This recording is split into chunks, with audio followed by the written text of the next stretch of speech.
함께 기도하고 찬양하는 시간 갖도록 하겠습니다. 각자 가지고 나온 기도의 제목들을 통해서 성령 하나님을 의지하여서 시간 함께 기도하며 나가시겠습니다. 하나님 아버지 감사합니다. 이렇게 어려운 시기 가운데 온라인으로 주님께 나아가게 하시고 또 우리를 이 힘든 상황 가운데서도 지켜주시고 주님 예배드리게 하시니 감사합니다. 하나님께서 항상 살아계시며 우리를 바라보고 계신다는 것을 우리의 믿음이 메말르지 않아서 그것을 날로 경험하며 깨달으며 살기를 원합니다. 하나님, 우리가 힘든 상황 가운데 불평할지라도 하나님께서 여전히 살아계시며 우리를 항상 지켜보고 계시고 우리의 모든 것들을 들으시고 바라보신다는 것을 잊어버리지 않게 해주시옵소서. 그 하나님을 이 시간 만나길 원합니다.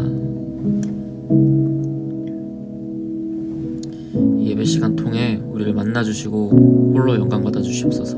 감사드리고 예수님의 이름으로 기도합니다. 아멘. 함께 사도신경으로 우리 신앙 고백하시겠습니다. 전능하사 천지를 만드신 하나님 아버지를 내가 믿사오며 그 외아들 우리 주 예수 그리스도를 믿사오니 이는 성령으로 잉태하사 동정녀 마리아에게 나으시고 본디오 빌라도에게 고난을 받으사 십자가에 못 박혀 죽으시고 장사한 지 사흘 만에 죽은 자 가운데서 다시 살아나시며 하늘에 오르사 전능하신 하나님 우편에 앉아 계시다가 저리로서 산자와 죽은 자를 심판하러 오시리라. 성령을 믿사오며 거룩한 공회와 성도가 서로 교통하는 것과 죄를 사하여 주시는 것과 몸이 다시 사는 것과 영원히 사는 것을 믿사옵나이다. 아멘.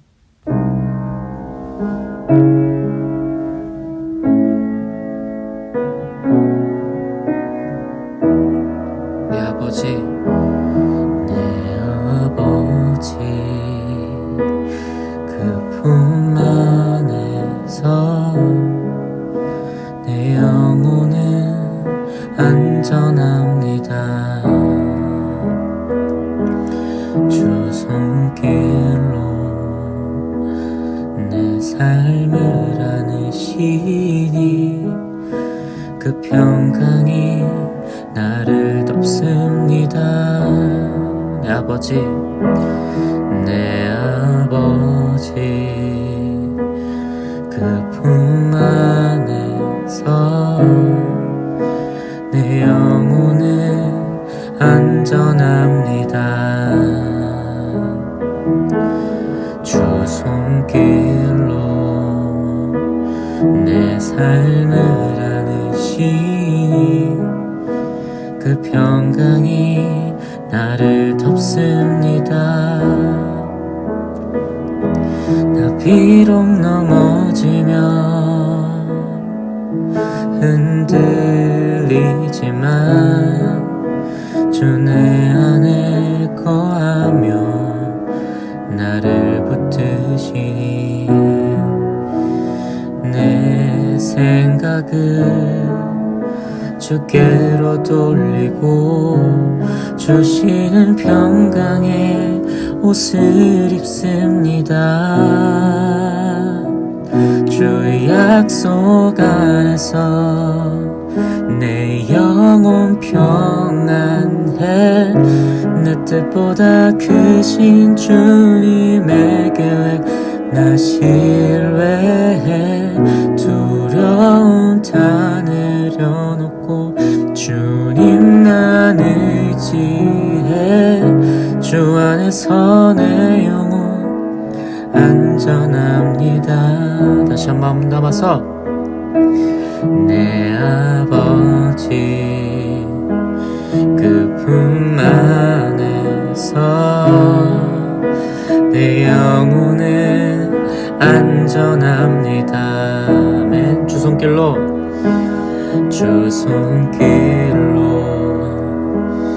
내 삶을 안으시니 그 평강이 나를 덮습니다. 비록 넘어지면 흔들 주 내 안에 거하며 나를 붙드시니 내 생각을 주께로 돌리고 주시는 평강의 옷을 입습니다. 주 약속 안에서 내 영혼 평안해.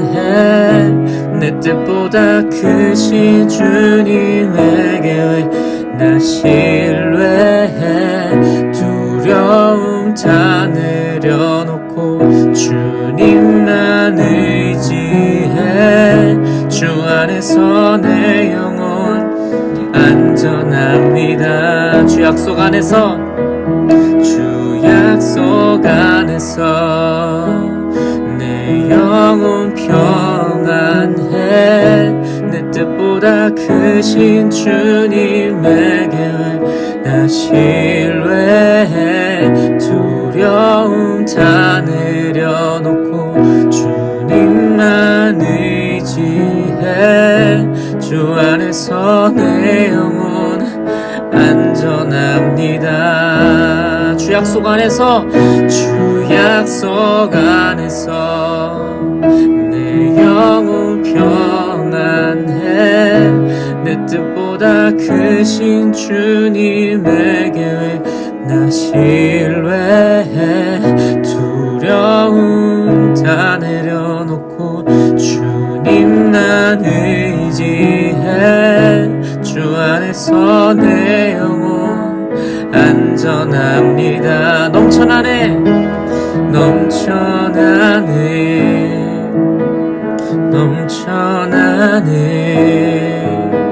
주를 향한 내 속에 갈망이 주님께로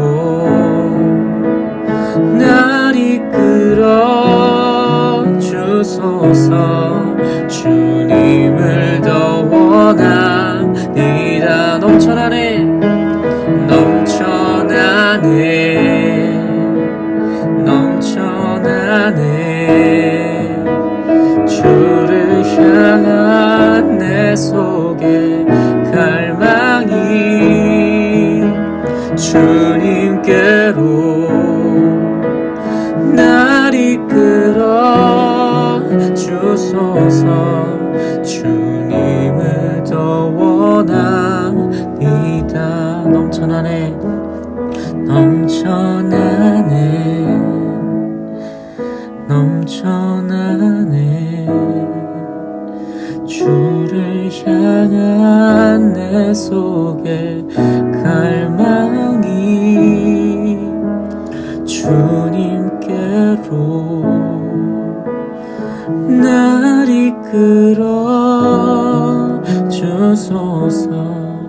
주님을 더 원합니다.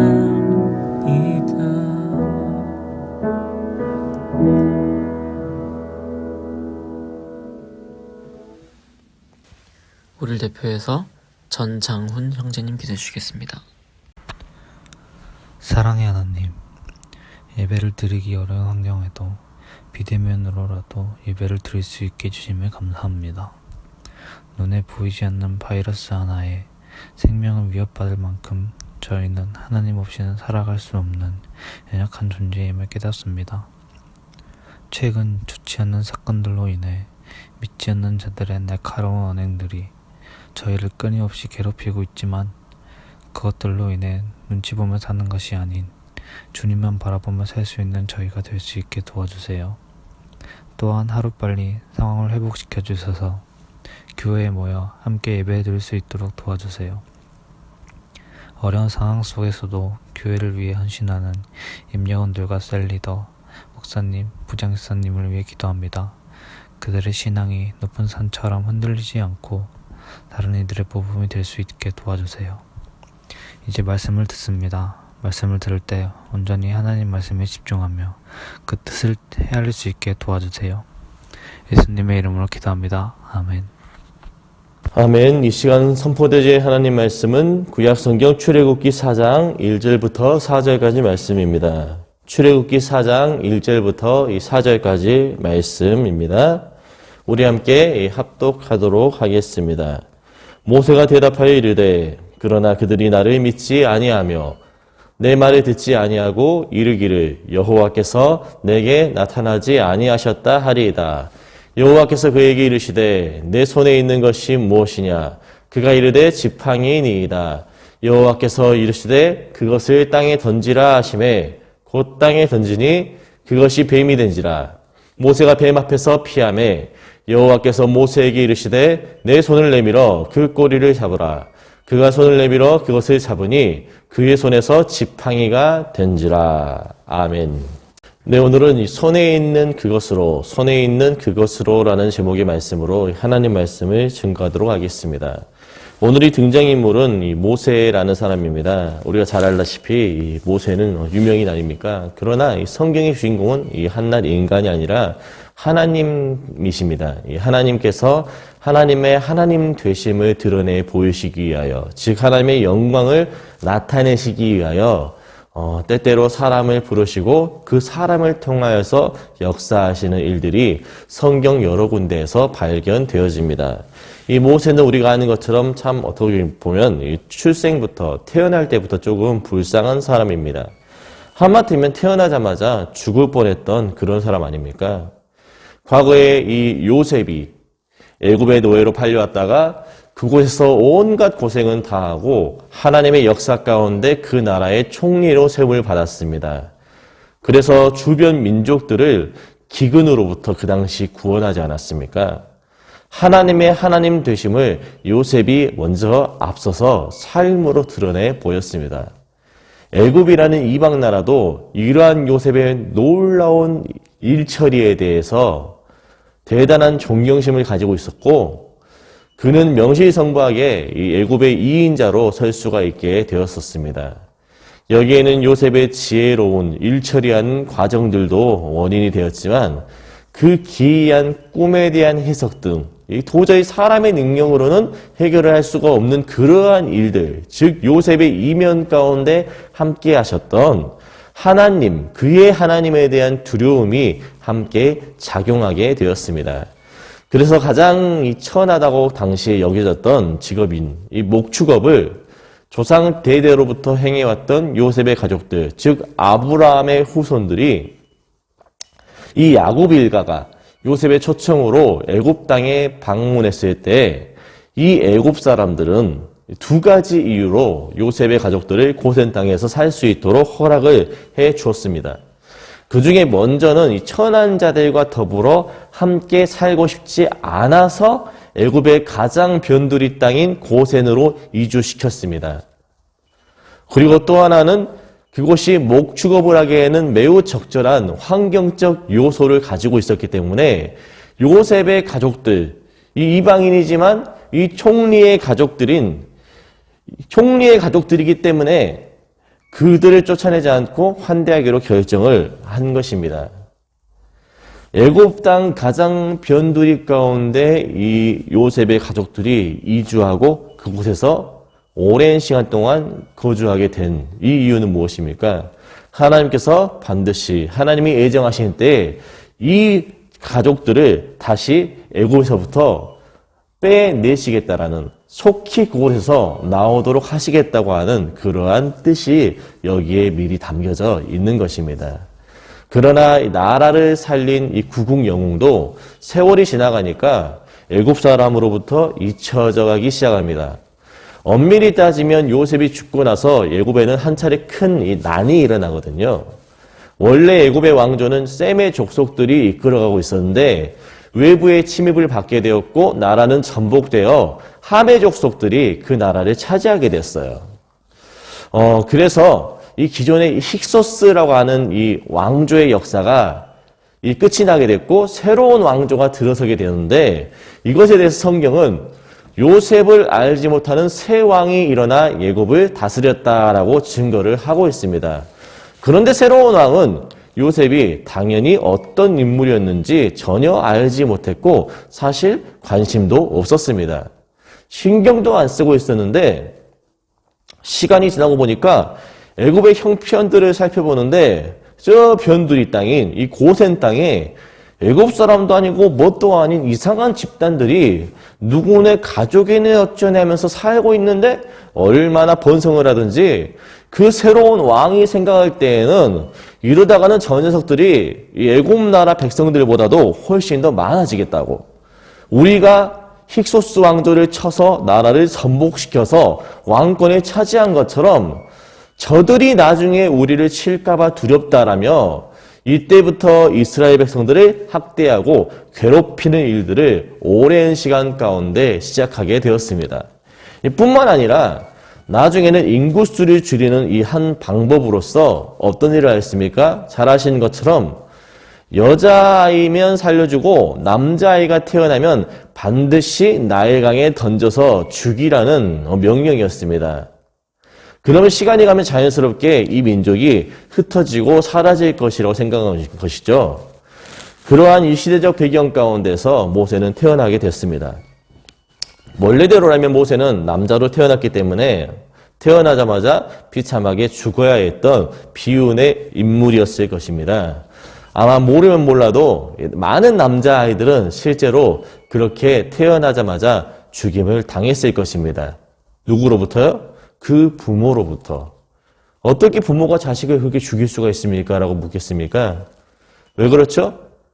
지금 살고 있는 어른들의 세상이 아이들에게 차마 물려줄 수가 없을 만큼 비참했기 때문에. 무슨 말씀인지 아시겠습니까? 말이 쉽지 430년 동안이나 할아버지, 아버지, 나, 내 자식, 내 손주까지 누군가의 밑에서 노예로 가문 대대로 태어나서 죽을 때까지 핍박을 받고 산다면 그것이 견딜 수가 있는 일입니까? 소망이 있어야죠. 태어나자마자 노예인데 늙어 죽을 때까지 노예란 말입니다. 이렇게 어려운 때 이 아이가 태어난 것이 너무 미안하고 또 이렇게 살아갈 거 생각하니까 너무 답답한 그런 마음 가운데 모세의 부모도 모세를 낳고 나서 몰래 숨겨서 조금 키워본다고 키우다가 어떤 이 더 이상 키울 수 없는 한계에 다다르게 되자 바로의 명령대로 모세를 나일강에 던지기는 했는데 이 갈대 상자에 담아가지고 띄워 보냈습니다. 뭐 태어난 지 얼마 안 된 애를 상자에다가 띄워서 보낸다고 해서 무슨 일이 일어나겠습니까?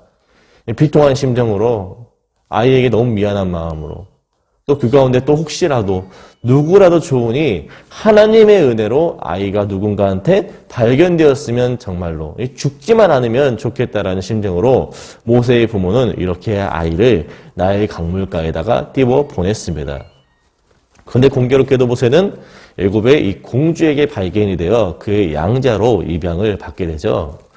어떻게 보면 최연소 인생 역전의 사건이 벌어지게 됩니다. 살아있었어도 아마 살았어도 죽을 때까지 노예로 벽돌이나 나르며 일평생을 보내야 했을 것이고 그렇지 않더라도 나라의 정책에 의해 인생의 꽃을 피우지 못하고 죽었을 사람이 바로 모세였는데 공주의 눈에 들어서 애굽의 왕궁에서 자랄 수 있게 되었으니까 얼마나 대단한 일입니까? 모세라는 이름의 뜻엔 두 가지 의미를 담고 있습니다. 첫 번째는 물에서 건져내다. 그리고 두 번째는 이 구원하다라는 의미를 동시에 포함하고 있습니다. 모세는 아이러니하게도 이 이스라엘을 핍박하는 주체인 바로의 궁전에서 성장을 하게 됩니다. 그렇게 40여 년을 지내는데 그는 기억도 잘 안 날 법한 어린 영아기의 시절에 자기의 실제 친모로부터 전수받았던 어떤 긍정적인 신앙의 좋은 유산들이 그 안에 있었던 것 같습니다. 항상 마음 한편에는 애굽의 왕자로서 편안한 천수를 누릴 수 있다는 안정감과 더불어서 어떤 생각이 들겠어요? 지금 이 시간에도 핍박받고 있는 내 동족들, 이 히브리 민족들, 이스라엘 백성들에 대한 불편한 마음들이 여간 조금 미안한 마음들이 공존해 있었기 때문입니다. 그래서 여러분들도 아시다시피 어느 날 자기 동족이 애굽의 관리에게 혹독하게 매질을 당한 것을 목격하고는 순간의 혈기를 참지 못하고 그만 그 사람을 돌로 쳐서 죽여서 이 모래밭에다가 묻어버린 사건이 일어나게 됐습니다. 뭐 사람을 죽였는데 대충 묻었겠습니까? 또 대놓고 묻었겠습니까? 바로 주변부터 두리번 거리고 얼마나 신경 쓰며 은밀하게 조심스럽게 일을 처리했겠습니까? 그리고 저는 아무렇지도 않은 듯 완전 범죄를 확신하며 휘파람을 부는 모습으로 다음날 다시 순찰을 하는데 이번엔 이스라엘 사람들끼리 싸움을 하고 있더란 말입니다. 또 자기 딴에는 정의감에 협의심에 불타올라서 당신들이 무슨 일이냐고 이렇게 말리러 가는데 그 동족 중에 하나가 무슨 말을 하죠? 네가 뭔데 우리를 참견하느냐?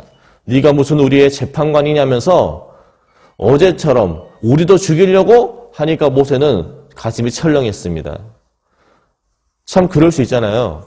아무도 모를 줄 알았던 나의 죄가 들통났을 때 나는 분명히 완전 범죄라고 확신을 하면서 은밀하게 처리했는데 누군가가 그것을 본 것입니다. 아무도 모를 줄 알았던 그 살인이 누군가로부터 들통이 났다라는 그 사실은 모세로부터 크나큰 두려움을 갖도록 만들었습니다. 여러분 우리도 이럴 수 있습니다.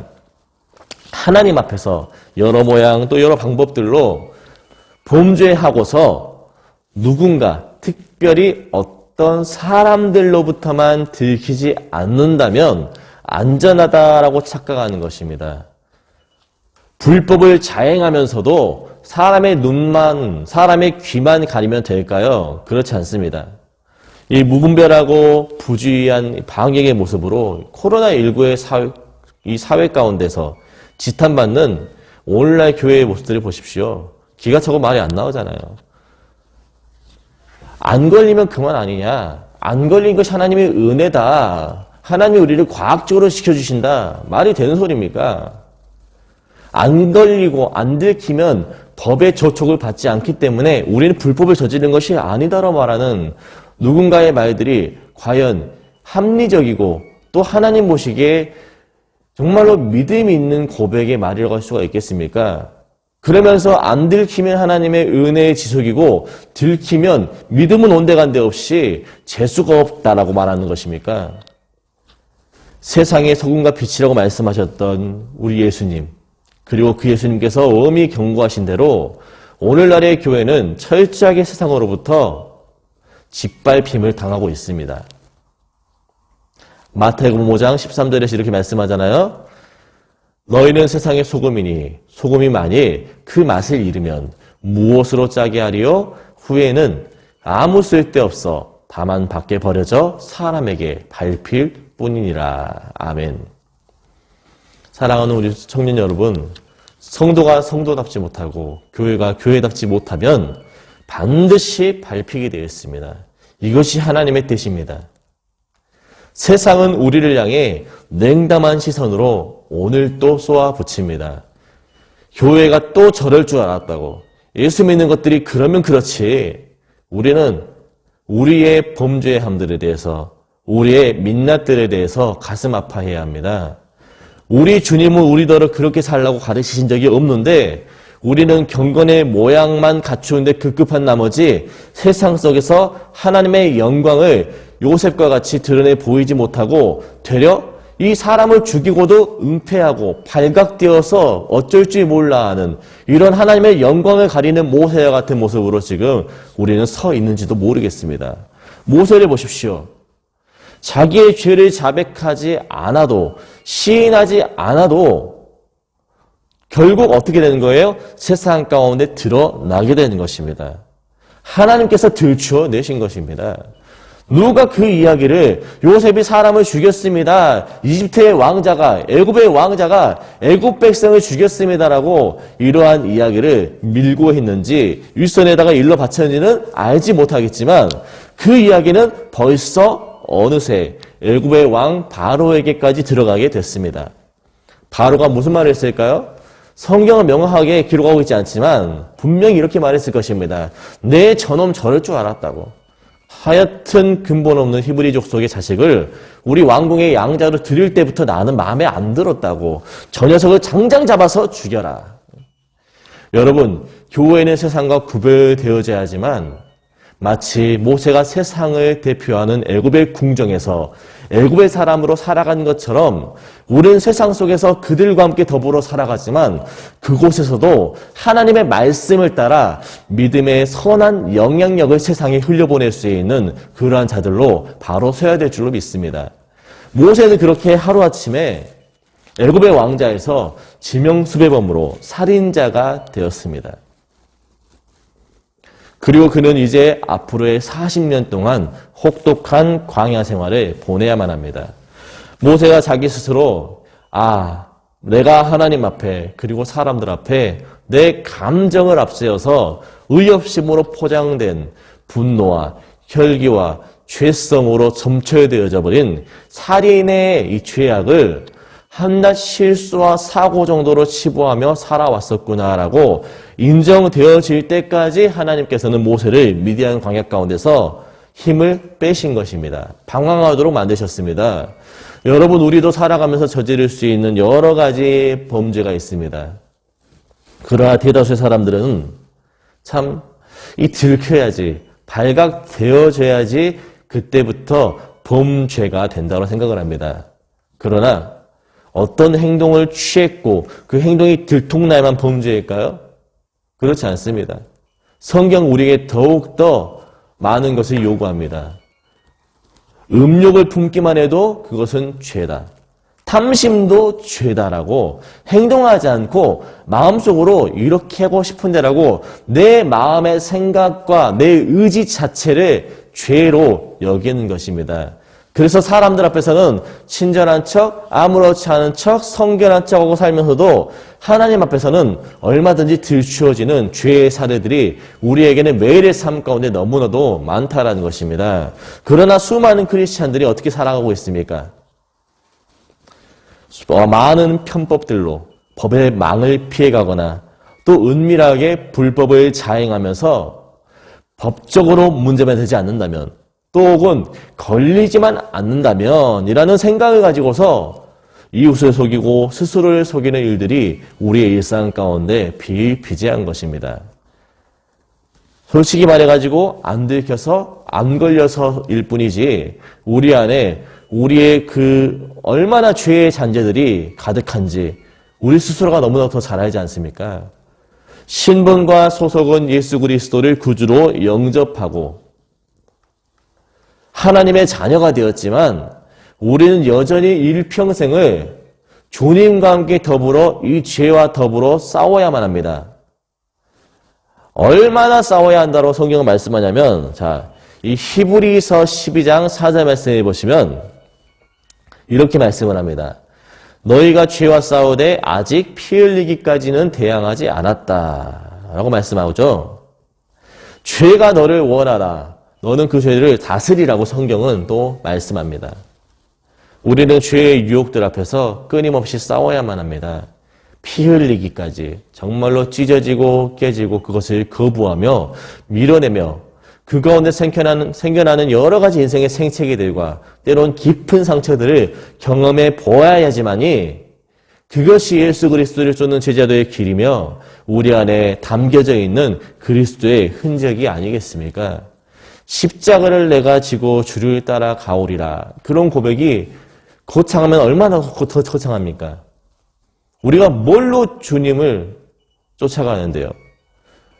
십자가 무엇입니까? 철저한 자기 부인입니다. 철저한 주권에 옮겨짐이 되어야만 합니다. 죄를 지어도 돼. 내 죄는 용서받았어라고 예수 그리스도의 사랑과 오심의 목적을 철저하게 왜곡하며 이단과 똑같은 잘못된 복음들이 오늘날 교회 안에 들어오게 된 것입니다. 여러분, 나 같은 자를 위해서 대신 못 박혀 달려 죽으신 그 예수님의 사랑입니다. 용서를 받았기 때문에 더욱 죄는 다시는 안 지어야지 하는 마음으로 멀리해야만 합니다. 용서를 받았기 때문에 절대 죄 짓고 살면 안 되는 것입니다. 사람인데 어떻게 해요? 아니 당신 죄 안 짓습니까? 누군가가 물어보겠죠. 저도 매일 죄 짓습니다. 이 말을 한 제 자신이 사실 수치스럽습니다. 그러나 매일 넘어지고 스스로에게 실망하고 또 우리 주님을 실망시키는 그러한 죄의 악순환들이 매일의 삶 가운데서 반복되어지는 인생들이라고 할지라도 그것을 그래도 밀어내고 벗어나고 정말 어떻게든 몸부림치는 것과 지어도 된다라 어쩔 수가 없지라고 하는 그러한 것은 차원이 다른 문제라는 거예요. 하나님께서 이러한 모세의 왜곡되어진 세계관을 바로잡으시려고 그를 광야로 인도해 내셨습니다. 40여 년을 세상 사람으로 애굽 사람으로 살다 보니까 모세는 뭘 배운 거예요? 나만 그래? 남들도 뭐 다 그러는구만. 이게 처세술이지 사람이 어떻게 매번 정직하고 매번 진실할 수가 있겠냐고. 그러면 나만 손해보고 나만 바보 되는 건 세상인데 뭐 한다고 내가 혼자서 그 짓을 하냐고. 그것 배운 겁니다. 남들도 하니까 나도 한다.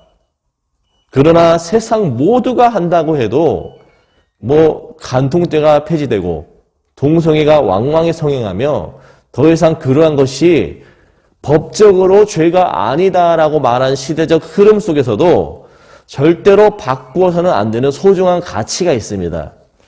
세상 모든 사람들이 그 길로 그러한 길로 간다고 할지라도 내가 진짜로 예수 믿는 사람이라면 이 안에 예수 그리스도의 생명이 담겨져 있는 사람이라면 나는 절대로 하나님이 기뻐하지 않으시는 길은 걸어가지 않겠노라고 다짐하고 결단할 수 있는 그러한 각오와 신념이 여러분들의 심령 깊숙이 뿌리 박히시기를 주님의 이름으로 축원합니다. 이 미디안의 이 40년 광야 세월을 끝마칠 무렵 어느 날 오늘 본 말씀이죠. 모세는 어느 때와 똑같이 양무리를 치다가 희한한 광경을 목격하게 되었습니다. 오늘 이 출애굽기 본문 말씀 가운데 먼저 이 3장을 보시면 이 모세의 개인의 어떠한 체험의 사건을 다루고 있지만 사실은 이스라엘 공동체의 처지가 지금 어떤 형편에 처해 있는가를 나타내 보여주고 있습니다. 이 3장 우리 2절 말씀을 한번 볼까요? 3장 2절 말씀 보시면 한번 읽겠습니다. 시작. 여호와의 사자가 떨기나무 가운데로부터 나오는 불꽃 안에서 그에게 나타나시니라. 그가 보니 떨기나무에 불이 붙였으나 그 떨기나무가 사라지지 아니하는지라. 아멘. 여기 떨기나무는 이스라엘 전역에서 어디에서나 만날 수 있는 가장 흔한 나무의 이름입니다.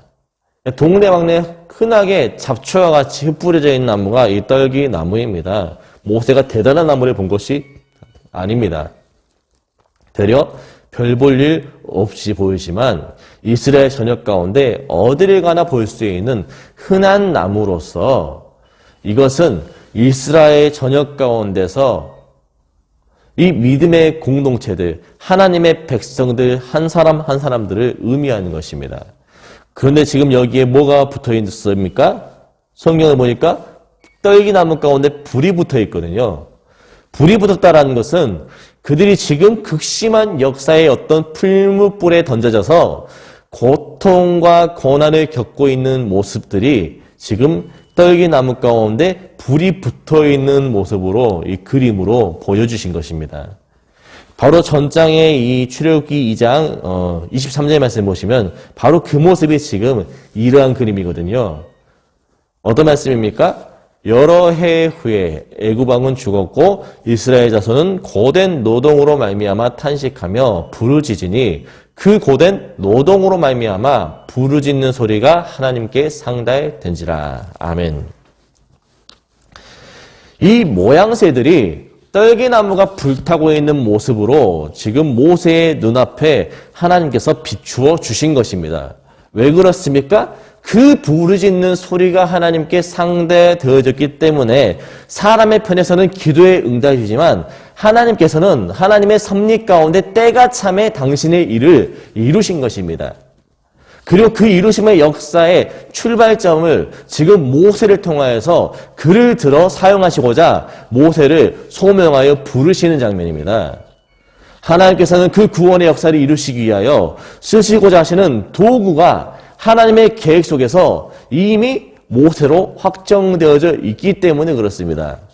가시떨기는 지금 이 보잘것없이 넘쳐나고 흐트러져 있는 수많은 이스라엘 공동체의 모습들을 말하는 것이고, 그 붙어있는 불들은 뭐라고요? 그 공동체가 지금 겪고 있는 고통의 장면들, 고통의 모습들이란 말입니다. 내 백성들이 지금 이와 같이 고통을 겪고 있다. 그런데 문제는 그 다음 보십시오. 나무가 타지를 않고 있다는 것입니다. 모세는 먼저 그것을 우와 하는 신기한 현상으로 받아들이면서 더 가까이 가서 구경하려고 처음에는 이렇게 한 걸음 한 걸음 더 그 나무를 향해 나아갔습니다. 여기 원문을 보시면 이 원래 이 타지 않다라는 표현이 아니고 뭐라고 나와 있냐면 이 소멸되지 않다, 그리고 없어지지 않는다라는 의미입니다. 그러니까 모세는 지금 신기해가지고 더 가까이 다가가며 언제까지 기다리면 다 탈까 하면서 얼마 동안 시간을 보냈을 것입니다. 아무리 기다려도 이 불이 활활 타게 나는데 나무가 전소되질 않는 것입니다. 도대체 무슨 조화인가? 하나님께서는요, 이러한 모형을 통해 오늘날 우리에게도 지금 말씀하시는 것입니다. 이것은 우리에게 크나큰 위로의 말씀이 됩니다. 왜 그렇습니까? 비록 우리가 처하는 이러한 형편과 상황들이 불타는 떨기나무와 같이 극심한 고통과 같다고 할지라도 하나님의 백성들은 결국 절대로 완전히 전소되거나 멸망당하거나 흩어져 없어지지 않는다는 것입니다. 아무리 짓밟힘을 당해도 하나님의 교회는 결코 망하지 않으며 당신의 백성들은 반드시 안전하다는 것을 우리에게 말씀해 주고 있습니다. 실상은 너무나 사실 두렵습니다, 여러분. 앞으로 여러분, 교회가 어떻게 될까요? 정말로 전도하기 너무나도 두렵고 답답한 시절이 오지 않을까요? 전도하면 앞으로 복음을 호의적으로 받아들이는 사람이 나올까요? 전도하면 혹시라도 이 날개라뇨 던지지 않을까요? 옛날처럼 예수를 안 믿는 분들도 추운 겨울날 이렇게 전도지를 내밀며 복음 전도하고 있으면 전 지금도 생생합니다. 아이고, 좋은 일 하시네요. 제가 교회는 나가지 않지만 참 이렇게 수고하는 모습들이 너무나 멋있습니다. 감사합니다. 라는 그런 표현들이 너무 기억에 남습니다. 그러면서 추운데 고생하시는데 이것 좀 드시고 하세요라고 전혀 모르는 전도하는 사람들에게 교회가 당시에 선한 일들을 한다라고 여겨졌던 사회적 인식 속에서 따뜻한 커피 한 잔을 내어주셨던 그 광경은 이제 앞으로는 상상하기 어려울지도 모르겠습니다. 앞으로 또 온전하게 예배를 드리지 못하게 될 날이 올지도 모릅니다. 지금은 이 코로나라는 환경 때문에 어쩔 수 없이 그리고 자발적으로 교회는 여기에 반드시 동참해야 됩니다. 그러나 앞으로 코로나가 사라지고 이 전염병에 대한 이런 걱정과 불안함이 없어짐에도 불구하고 나라의 정책과 그리고 사회와 대중들의 시선들이 교회로 하여금 예배드리는 것을 결코 달갑지 않도록 여기는 시대가 올 것입니다. 그래서 법적으로 모임이 금지를 당하게 될 수도 있습니다. 혹시라도 밖에서 만나면 요즘과 같이 반갑게 서로 간에 목사님, 아이고 형제님, 자매님 이렇게 호칭도 자연스럽게 부르는 것이 껄끄러진 때가 지금 오고 있습니다, 여러분. 앞으로 교회에게 소망이 있을까요? 이렇게 불타버려서 완전히 없어지지 않겠습니까? 그러나 성경은 말씀합니다. 결코 전소되지 않으리라. 그러나 주의 경외는 영원할 줄로 믿습니다. 주의 백성들은 결코 무너지지 않습니다, 여러분. 우리의 잘못은 철저하게 회개하며 가슴을 쳐야 합니다. 그러나 우리의 잘못은 잘못이고 우리의 죄악은 죄악이고 하나님의 교회는 그렇게 불완전한 우리들을 통하여서 여전히 유지되어진다는 것입니다. 선하신 하나님께서 메마른 뼈에 생기를 불어 넣으신 것처럼 그 다 잘려지고 없어져 버린 그 나무, 밑둥, 이 그루터기를 통하여서 다시금 새 순을 나게 하시고 하나님의 역사를, 하나님 나라의 이러한 역사의 과정들을 보존해 나가시는 그분의 일하심 우리는 신뢰해야 됩니다. 우리는 하나님의 일하심 가운데 언제든지 누가 쓰시겠다고 하면, 주가 쓰시겠다고 하면 쓰임받기를 준비하고 있어야 됩니다. 10절과 11절 말씀만 보겠습니다. 이제 내가 너를 바로에게 보내어 너에게 내 백성 이스라엘 자손을 애굽에서 인도하여 내게 하리라. 모세가 하나님께 아뢰되 내가 누구에게 바로에게 가며 이스라엘 자손을 애굽에서 인도하여 내리까. 이것은 모세의 겸손의 표현처럼 보이지만 결코 겸손이 아닙니다. 40년 광야 생활 가운데 내던져 버렸던, 정말 내던져진 바 되었던 지난날에 대한 하나님을 향한 깊은 원망이 담겨져 있는 표현입니다. 내가 누구이건대 하나님, 나를 통해서 이 일을 하시려면 내가 애굽에서 문물을 다 겸비하고 애굽의 왕자를 쓸 그때에 보란듯이 나를 딱 들어 쓰시면 나도 폼나고 하나님도 편하시고 좋을 것 아닙니까? 라는 뜻입니다. 그때 차라리 나를 사용하시지. 그때 내가 몸도 잘 먹고 또 열정도 있었고 내가 뭐 하나님 백성들을 주겠냐고요? 내가 하나님 백성들을 뭐 살인했습니까? 이스라엘 백성들 핍박한 자를 죽였던 거고 나는 내 백성, 하나님의 백성들을 지키고 보호하려고 했던 것이 아닙니까? 라고 그 말이 목구멍까지 튀어나오고 싶었습니다. 내가 누구에게 라는 뜻은 겸손이 아닙니다. 나를 이렇게 만드신 분이 누구신데요? 라는 뜻이에요. 우리도 그럴 수 있습니다. 상황이 정말로 답답하잖아요. 하나님 앞에 얼마든지 모세와 같이 불평할 수 있습니다. 아니 하나님, 예배 드리기에 힘쓰라면서요. 그러면 예배를 드릴 수 있는 좋은 여건과 분위기와 시대적인 형편들을 허락해 줘야 될 거 아닙니까? 또 코로나 같은 게 교회에 이렇게 오면 안 되죠. 교회에는 절대적으로 안전해야 되는 거 아닙니까? 정말로 세상사를 볼 때 교회는 수백 명, 수천 명, 수만 명이 모여서 예배를 드려도 진짜 코로나가 안 걸리네? 정말 하나님의 어떤 보호하심이 있는 걸까? 기이하다. 정말로 과학적으로 설명이 불가능하다. 이런 일들이 일어나야 제대로 된 건 아닙니까? 전도하라면서요. 사명이라면서요. 그런데 이렇게 교회가 세상으로부터 안 좋은 이미지만 새겨지게 되면 어떻게 합니까? 지금 우리 모습들을 보십시오. 하나님 앞에 예배드릴 상황입니까? 지금 이 상황들이 전도가 될 만한 상황입니까? 이 상황 속에서 하나님은 모든 회복을 명령하시고 이스라엘 백성들을 구원하고 부흥시키라는 시대적인 사명자로 우리를 부르십니까? 라고 우리는 물을 수가 있습니다. 지금 딱 이러한 표현들과 이러한 감정선이 모세의 심정이에요. 여러분 혹시 이러한 모습들이 나이가 80이 넘어버린, 늙어버린 모세의 모습과 겹치지 않습니까? 여러분 정말로 젊었을 때의 모세처럼 여러분의 신앙의 전성기, 가장 좋을 만한 때가 이미 지나가 버리지 않았습니까? 예전만큼 나 하나님 뜨겁지가 않습니다. 하나님과의 관계가 예전만큼 깊이 있지가 않습니다. 하나님 차라리 그때 나 좀 크게 은혜 주시고 꼬꾸라지게 하시지. 그때 좀 크게 사용해 주시지. 이제 나는 늦었습니다. 나는 틀렸습니다.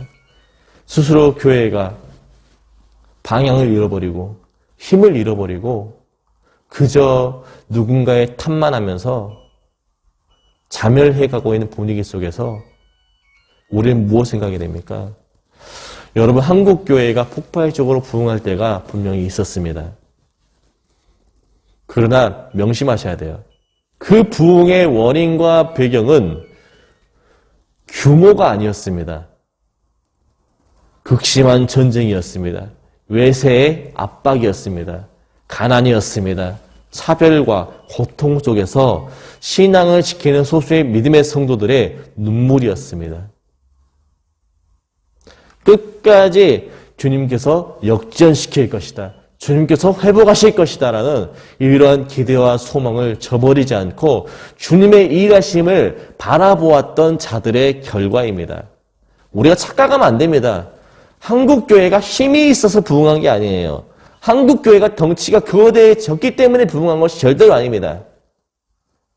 오히려 예수가 누군데? 라면서 이 선교적 불모지 가운데 가난하고 줄이고 목마르고 그 고통 가운데 신앙을 지켜왔던 이 눈물의 기도와 믿음이 교회를 부흥시킨 것입니다.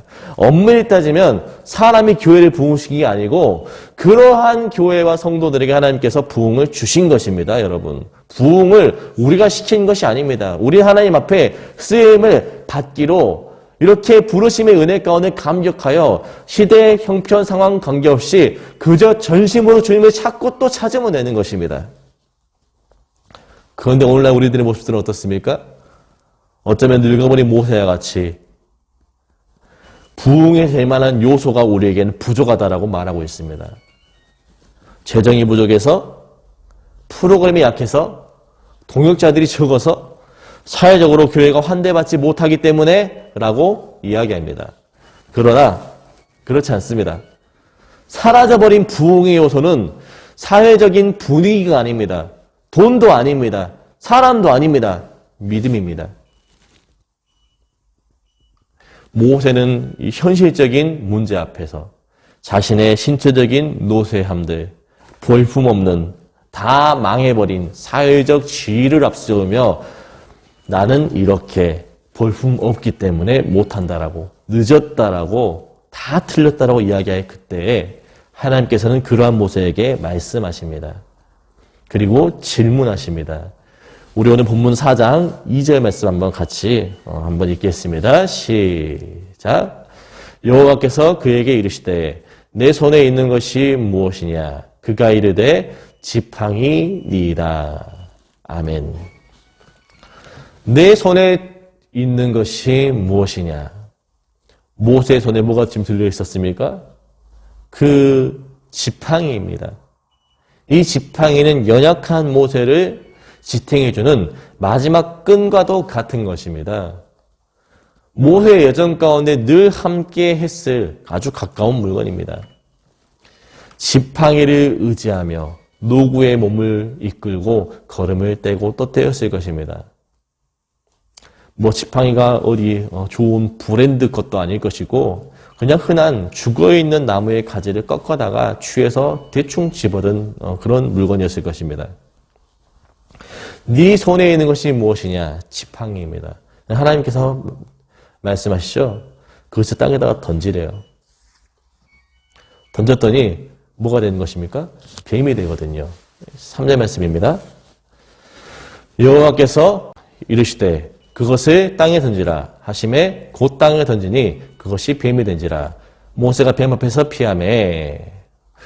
여기 뱀이라는 단어는 나쉬라는 말인데 코브라 종류의 독사를 의미합니다. 당시 애굽 사람들이 섬기는 우상 가운데 유명한 수호신이 하나 있었습니다. 이 부토라고 하는 여신인데 이 자기네들이 조각하고 그려낸 그 모양이 이 뱀의 모양이었습니다. 그날 하나님께서 말씀하고 계시죠. 4절 말씀 보니까요. 여호와께서 모세에게 이르시되 내 손을 내밀어 그 꼬리를 잡으라. 그가 손을 내밀어 그것을 잡으니 그의 손에서 지팡이가 된지라. 아멘. 여기서 우리가 주목할 것은 여러분 뱀은 절대로 꼬리를 잡으면 안 되는 동물입니다. 뱀은 꼬리를 잡으면 대단히 위험한 동물입니다. 뱀은 정말로 삽시간에 머리를 꽉 잡아야 제압할 수가 있습니다. 꼬리를 잡으면 어떻게 될까요? 바로 뱀이 뒤돌아서 가지고 물게 되어 있습니다. 근데 하나님께서 뭔가 오해하신 걸까요? 뱀의 머리를 얼른 잡으라고 말하지 않으시고 뱀의 꼬리를 잡으라고 말씀하십니다. 이 꼬리의 반대가 어디입니까? 머리죠. 왜 하필 하나님께서는 머리가 아닌 꼬리를 잡으라고 하셨을까? 그 이유는 우리가 성경 맨 처음으로 돌아와서 창세기 3장 말씀해 보시면 이 뱀의 모양으로 나타난 사탄의 이 간교함과 전략이 나타나죠. 그래서 이 뱀의 유혹 가운데 넘어가 범죄하게 된 인생들의 타락에 대해 성경을 말씀하는데 하나님께서는 그 뱀을 향해 어떠한 말씀을 하시죠? 여자의 후손이 너의 어디를요? 머리를 상하게 할 것이다. 너의 머리를 짓밟을 것이다 라고 말씀하십니다. 이 여자의 후손이 누굽니까? 오실 그리스도, 예수님을 의미하죠. 예수 그리스도는 앞전에도 제가 말씀을 전했던 것처럼 남자의 후손이 아니라 철저하게 여자의 후손입니다. 왜 그렇습니까? 남자와 결혼해서 이 땅에 오실 분이 아니라 성령으로 잉태되어 육신으로는 여자의 몸을 통해서 오시는, 동정의 몸을 통해서 오시는 분이시기 때문입니다. 이미 뱀의 머리는 메시아에 의해서 패배가 원시복음 속에서 결정난 것입니다. 그래서 지금 모세에게 너가 뱀의 머리를 정복해야 된다. 뱀의 머리를 잡아야 된다라는 말이 아니라 뱀의 꼬리를 잡으라는 말씀은 무슨 말씀입니까? 이미 그 뱀의 권세는, 뱀의 능력은 예수 그리스도 앞에 제압되었다는 것입니다. 그러니까 걱정하지 말고 나를 믿고 두려워하지 말고 꼬리 잡아보라 이겁니다. 너 물리나 안 물리나? 절대로 안 물린다. 뱀이 절대로 너를 해하지 못할 것이다라는 이 보호함과 안전에 대한 말씀인 것입니다. 너는 절대적으로 안전하고 내가 다 제압하고 물리칠 터이니 너는 모양만, 구색만 갖춰라 이 말입니다. 꼬리 잡았다고 누가 뱀을 제압했다 그래요? 머리를 잡아야지. 근데 꼬리만 잡았을 뿐인데도 뱀을 이겨낸 자로서 지금 인정하시겠다는 말입니다.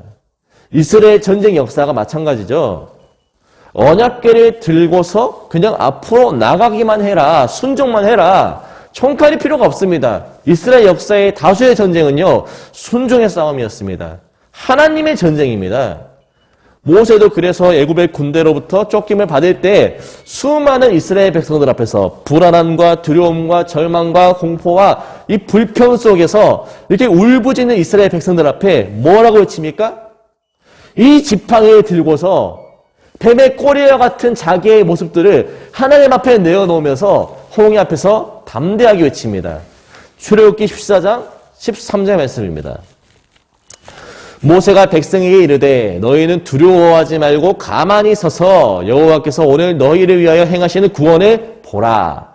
너희가 오늘 본 애굽 사람을 영원히 다시 보지 아니하리라. 아멘.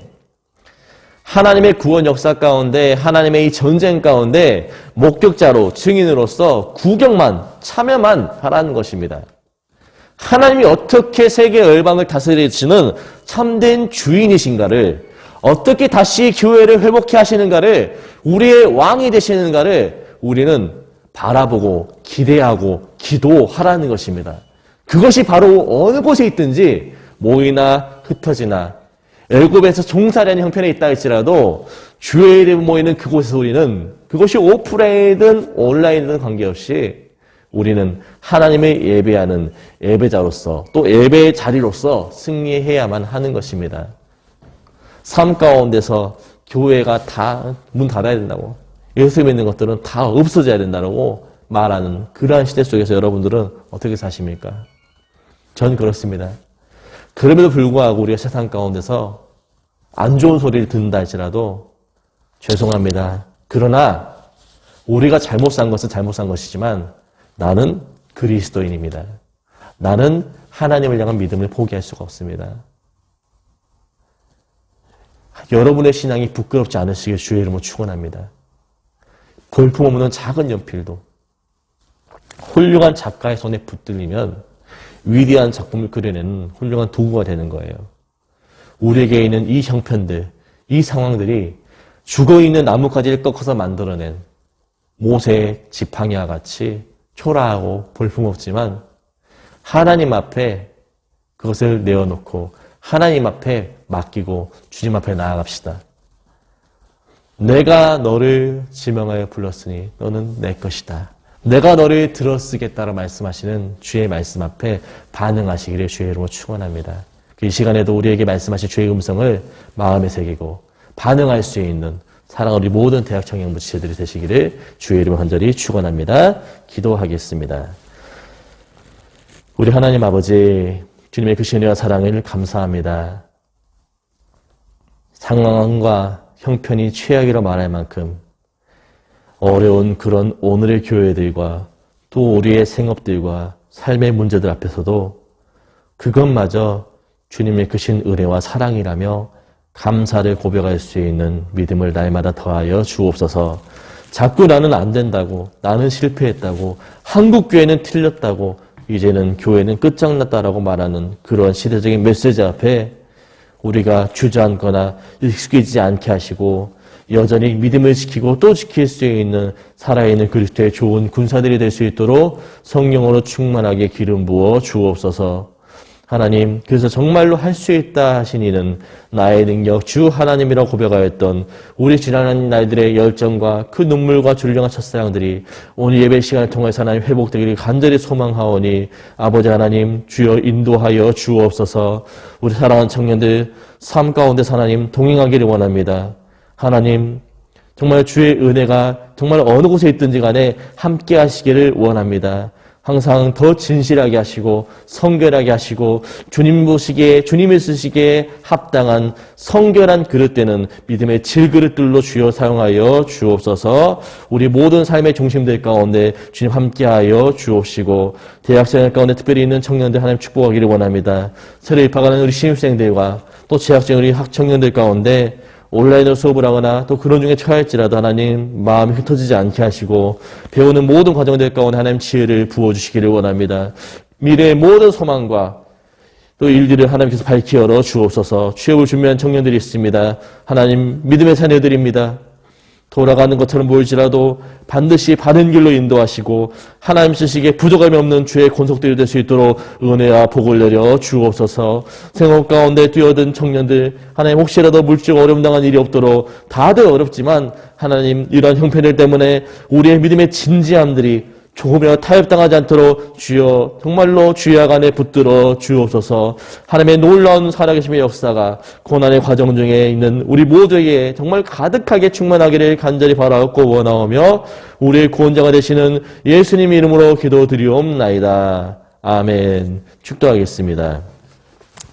지금은 우리 구주 예수 그리스도의 은혜와 하나님 아버지의 극진하신 사랑과 성령님의 감화감동 위로교통 충만하심의 역사가 이 시간 다시 한번 하나님 앞에 나를 내어놓고 주와 더불어 힘써 싸우며 오직 믿음으로 다시 한번 더 우리의 영혼을 무장하기를 다짐하고 결단하는 사랑하는 이 모든 대학청 지체들 머리 가운데 그들의 가정과 범사에 지금으로부터 영원토록 함께 있을지어다. 아멘.